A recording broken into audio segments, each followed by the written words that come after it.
Uy, good morning. Buntag pa sayo, mamanday na ta. Kay kining agihan sa wakwak na iring.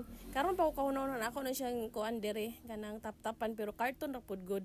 Pero di kaya pala niya na matulak pa niya lang na kinahurot na jud akong ginansya niya. Imbes magud atong morning, mahimo na inong bad kay pag mata nato, grabe na hinuong kadaghang gipangkaon. Naliman kang face cracker na dako kayo. Kaya wa pa na ako gi-display. Siya rin ni kaon, perti pa naman tong dako ah. Domingo man de ayron, imbes lami pa magpaligid-ligid kay Domingo pagkalunis naman tamo sayo og abre, matay apon tag sayo kanatay mga trabaho on ris tindahan. Unya kini akong anak ko na pud siyang pukawog sayo kay para makasilig pud diri sa gawas.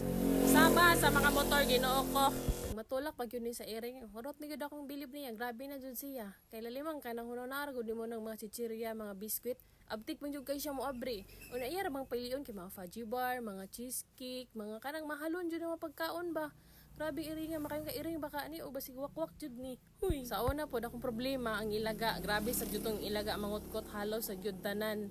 Nya nalipay ko kay niabot lagi ning iringa gihatod ra man ni diri ambot kay badlongon siguro ni sa ila kay manghungkab pa, malibang pa, mangi pa.